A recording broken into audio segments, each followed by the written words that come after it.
Welcome to the Cabral Concept, where board-certified naturopath and integrative health practitioner Dr. Stephen Cabral shares how he was diagnosed at the age of 17 with a life-altering illness and given no hope for recovery. It was only after studying and traveling all over the world did he discover how to combine ancient Ayurvedic healing practices with state-of-the-art naturopathic and functional medicine to fully rebalance the body and re-energize it with life. It's time to discover how to get well, lose weight, and finally feel alive again. And now, here's your host, Dr. Stephen Cabral.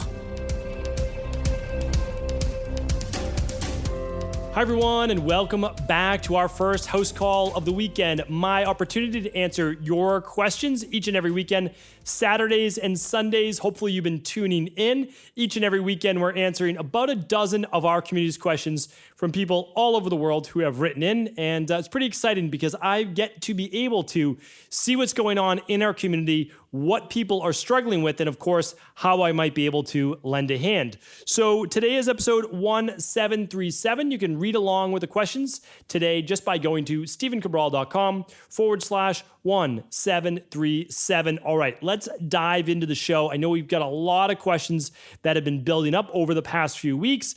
Totally understand that. Getting back into that fall season, coughs, colds, viruses, immune issues, all those things are happening. So let's help people if we can, and we'll always be able to give people that place to start with the answer that they might be looking for at least a second opinion to their wellness, weight loss, anti-aging questions. So let's dive right into it. First question today.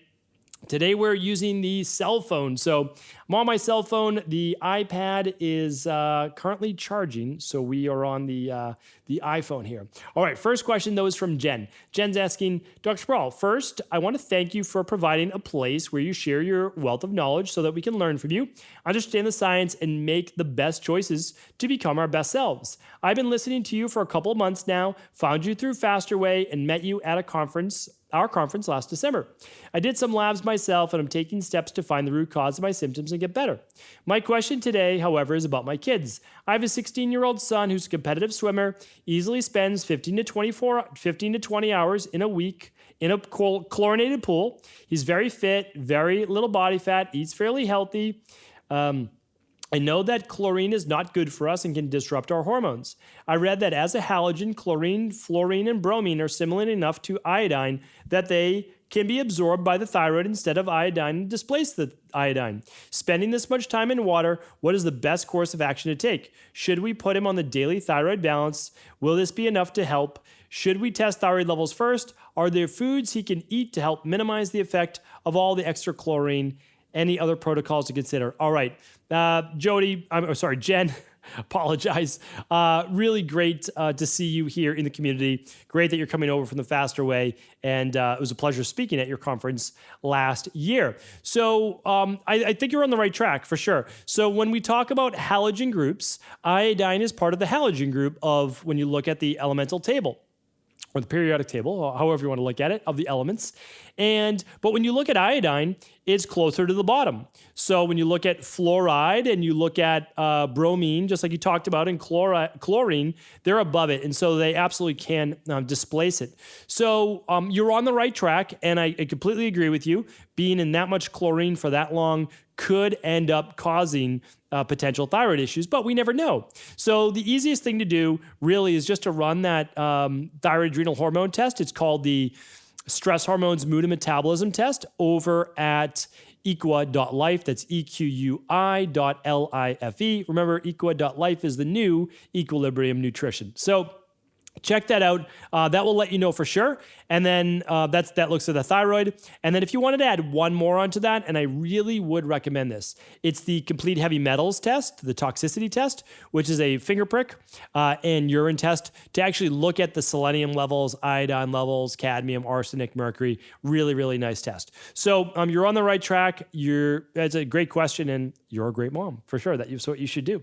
Jen is up next. I'm currently in the IHP program and loving it. Question about exercise. I myself have been an avid yogi my whole life, and so I find myself doing an hour of vinyasa class 2 to 3 times a week. So my first question is whether that would be considered a workout day in your eyes, or you think more is needed, especially since my body is very accustomed to yoga. The other thing I wanted your opinion is on bar. If you are familiar with this workout, mainly women do it as it's micro movements of the muscles instead of full range of motion, and also very high rep, low weight during the arms section of the class. The instructors encourage shaking out of the muscles as a sign that we're fatiguing the muscles to their limit. Is explained as a good thing? Thoughts? Okay, I can answer both of those. So, Jenna, thank you for writing in. I think that's how I got the previous Jen's name a little confused there. But we've got Jenna right now. So let's answer Jenna's question.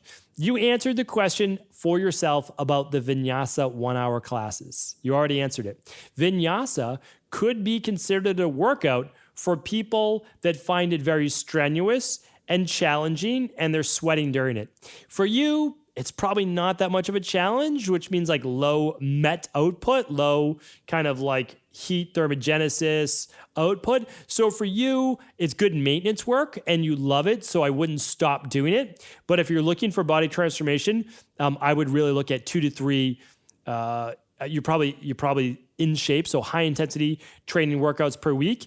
And I would not consider bar one of those. So I do know about bar, and I'm not against bar. I really want you to know that. Like, I'm not against bar. If you're in good shape and you like bar, keep doing bar. Really, like honestly. But if you're looking for a class that's really metabolically activating, it's not really your class. And again, I know I'm going to offend so many people who love bar. I love bar as well. Fantastic. Great. Like no issues with it at all. However, you are not doing full body compound movements for the most part. There's some, but what the body needs is a little bit more stress and tension at a little bit of a lower rep range. Do I have an issue with the higher rep? Not for things like arms, but really what we need is to put the body under a little bit more pressure under 20 reps. For most people, it's going to be somewhere between like 8 and 15. And we want to do the basic movements. We want to do step ups and squats and lunges and Romanian deadlifts and presses and pulls.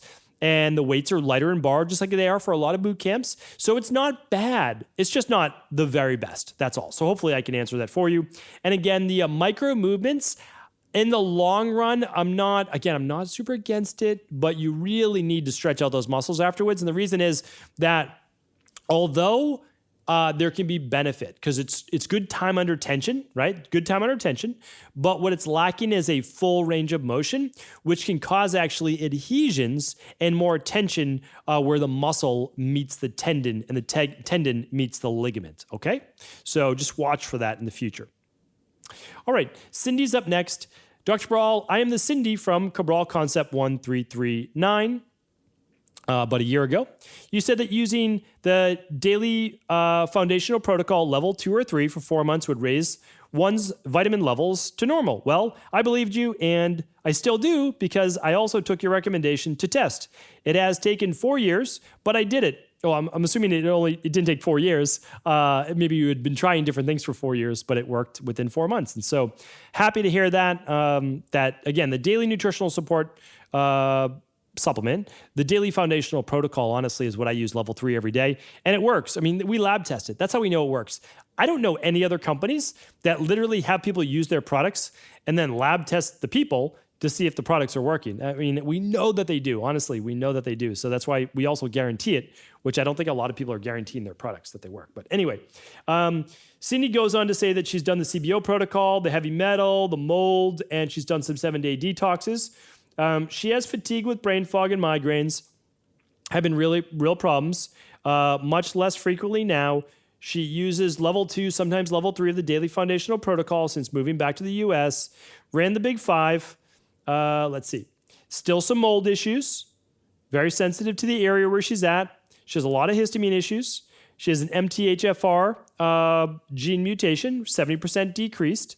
Thyroid ultrasound shows that it's small and flat.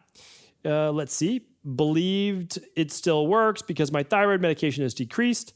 I do still have a question related to the DNA test I ran with methylation and liver detox, COMT, MTHFR, the lab states 2 and 16 urinary estrogen metabolites. Well, okay. So we can't go through like in-depth, like personal one-on-one labs with the house calls. I'm happy to help overall. But I understand, I can see what you're saying. I understand. What we have to talk about is this though. And this is a really big point. Your genetics, so the genetic test that you run, I love genetic tests, okay, so don't get me wrong, but the genetic test that you run does not mean that anything is wrong with your body at this current moment in time. It means it's what you're susceptible to. This is a really important point, and a lot of people supplement quite a bit based on their genetics, okay? So genetics means, oh, this is what I'm susceptible to. Let me watch this. Let me run these labs every 6 months or every 12 months, the functional medicine labs, to see if there really is an issue. So I can't tell you specifically if your genetics are causing you an issue right now, but I see that you wrote in 2 more questions. So let me see if it will be answered on these other 2 questions. All right, I have a question related to the DNA test. Okay, it goes on. Oh, I see. This is like one big question. Okay, let's answer the big question. So there's MTHFR and liver detox, COMT issues. You have a weak bladder, seem to get up at least 1 time a night, great urgency sporadically during the day. When I'm doing the 7-day detox, it's more so. Is this related? Any ideas on what could cause my weak bladder? About 20 years ago, I had a bladder volume test. It was normal. Again, thank you for all you do and help the people learn. Okay, so thank you for writing this in, Cindy, and I'm going to get to you. So this is nocturia. I've actually answered this before. If you go to stephencabral.com/podcast, I believe if you type in like nighttime urination or nocturia, you'll see this, but I'm happy to answer your question on nocturia. So most frequent issue with nocturia, meaning I'm having to wake up at night to go to the bathroom, is an issue with your sympathetic nervous system and parasympathetic nervous system relating to circadian rhythm issues. So basically, to sum that up, what happens is we basically have a daylight hours, right? Let's say 7 a.m. to 7 p.m. And then we have a night, let's say 7 p.m. to 7 a.m. And one should be dictated by higher levels of cortisol, gradually dropping throughout the day until about 9:30 p.m., which is our lowest point and should be our lowest point of cortisol. And then we start to produce more melatonin. And at the same time, we're also producing a hormone when we sleep called anti-diuretic hormone. For short, it's called ADH if you end up looking it up. And ADH is often thrown off through higher levels of cortisol, lower levels of melatonin, and then lower levels of deep sleep and REM sleep. And I did a podcast on deep sleep and REM sleep. I would love you to go back to stephencabral.com/podcast and check out the podcast on how to increase deep and REM sleep, because that will also talk with you and share with you a lot of how you're going to be able to improve nocturia. One more thing that you want to look for is just make sure you're not overdoing your salt intake at night. You're not consuming, obviously, a lot of water right before bed. I know a lot of people do. Or maybe a lot of supplements right before bed. However, I don't think it's that, because it sounds like you've been dealing with this for quite some time. You did a bladder volume test 20 years ago, which leads me to believe, again, you've been dealing with this for quite some time. So if you have frequent urgency and urination issues, it can be blood sugar dysregulation. So that's another big one. And one that I've seen quite a bit is poor fructose absorption, or also called fructose malabsorption, which really creates an urgency to urinate. So that can also be helped, though, by the CBO protocol or gut rebalancing protocol. So kind of a lot of answers there to explore. But as you continue down your health journey and you keep exploring more of the podcast as well, I have no doubt that you're going to be able to find your answers. So good question, and hopefully that helps. All right, let's see. Does Cindy have one more? Yes, she does. So she goes on to say that still have about 10 to 15 pounds to lose. She's lost some weight, which is great. Let's see. Haven't felt any symptoms till her 40s. And she also gets headaches and stubborn fat loss. Would use a coffee enema, and yes, my headaches would go away. Is it possible that these headaches were caused by toxins in my fat being released? Any thoughts are much appreciated. Blessings and aloha. Dr. Cabral, thank you for sharing your knowledge. I hope soon there will be a place for Cabral's good news, a place for healing stories. Thank you. Appreciate that. And there is actually, if you go to cabralsupportgroup.com, almost every day you'll see people writing in with unsolicited success stories. So we would love you to share your success story with the community, 10,000 plus people at cabralsupportgroup.com. That's just a free Facebook group that our community shares and asks questions and gets their questions also answered. So if you get a headache and you do a coffee enema, It could be because you are alleviating and allowing those toxins to leave your body faster. So there's no doubt about that. So essentially what Cindy is talking about, when you burn body fat, she might have called it like lipolysis, but lipogenesis, or when you're breaking down body fat, you're releasing stored toxins. And I have a podcast on this called Toxic Body Fat. So I do hope you tune into that, StephenCabral.com/podcasts, because it shares with you how your body fat is actually 300 times more toxic than your bloodstream. And that is because when toxins are coming into the body, the liver can't keep up with all of them. A lot of conventional medicine thinks like, oh, well, your liver's going to just detox everything, no big deal. That's not how it works. So your liver can't keep up with all of it through phase 1, phase 2 detox, and even a little bit with phase 3 in the gut. So your body sends it off to the adipose tissue, and your adipose tissue stores a lot of these toxins, so much so that things can come out years later after they've been accumulated when you start to burn body fat. So that's why it's really important to do something like our 7, 14, or 21 day functional medicine detox over at Equal Life. And that's because it opens up those liver pathways. So while you're losing the body fat, you're also opening up the liver pathways and helping your liver out. Now, and a coffee enema can help with that as well. Now, the coffee enema, though, could actually be, you could be absorbing some of that caffeine, and that caffeine could actually be helping with the circulatory issues or potentially even the histamine issues of what's causing the vasodilation up to your brain and head. So, there's a little bit of research there, quite a bit actually, on poor circulation or excess circulation, excess blood flow to the skull, cranium. And again, caffeine could help with that as well. So again, is that the root cause fix? Absolutely not. I mean, you actually want to look at, do you still have histamine issues? And it sounds like you very well may, because you tested positive for mold. So my highest recommendation is to really continue to work on your food sensitivities, your gut health, sealing up your gut wall by doing that CBO finisher.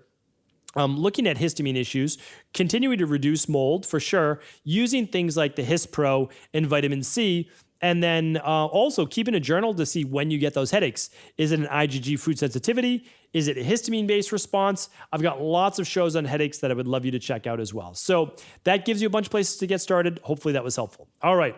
The Cindy show is over. Just kidding, Sydney. I'm happy to answer your questions. All right. Anton is up next. Hi, Dr. Brawl. Thank you for the amazing work you're doing. You have impacted my life for the greater. Our short question today, is it okay to mix olive oil and lemon juice in the morning in a little dark glass bottle and then eat it for lunch? What I mean is if the lemon juice will increase the oxidation in the olive oil. Thanks. Have a great day. That's a great question. And Anton, I don't have the answer for you there, whether the lemon juice would increase oxidation in olive oil. So it's a great question. It really is.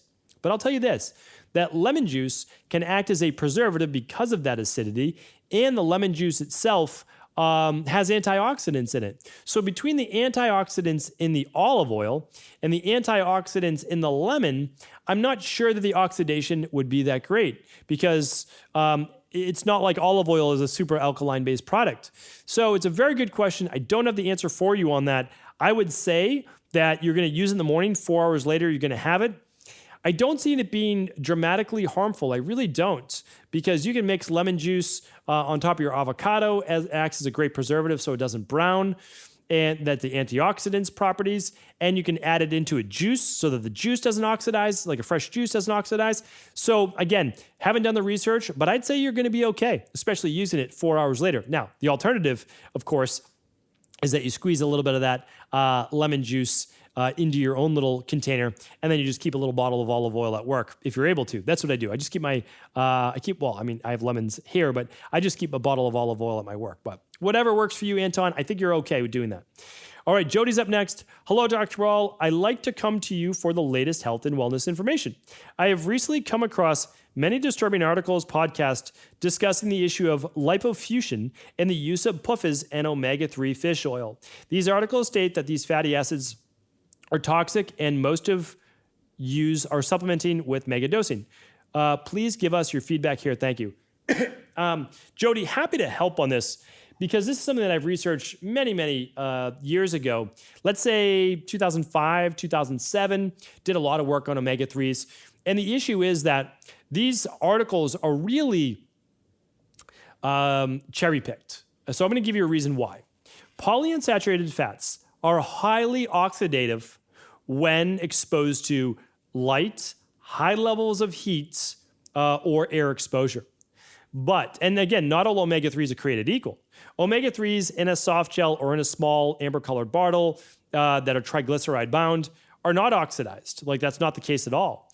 And in the literature, polyunsaturated fats, believe it or not, although I'm not a huge proponent of eating them because it's mainly in like a safflower oil or sunflower oil, which I'm not recommending, okay? I'm recommending the whole food polyunsaturated fats, like from nuts and different things like that. There is tremendous research, meaning the research, like if you really want to get down to it, and again, I'm not saying that you can't do any saturated fats either. The research on saturated fats would make you not want to eat it anymore. Like ever again, you would never eat saturated fats again. Honestly, you wouldn't. You would just have a little bit in your diet to help with cell membrane health and to help with hormone production.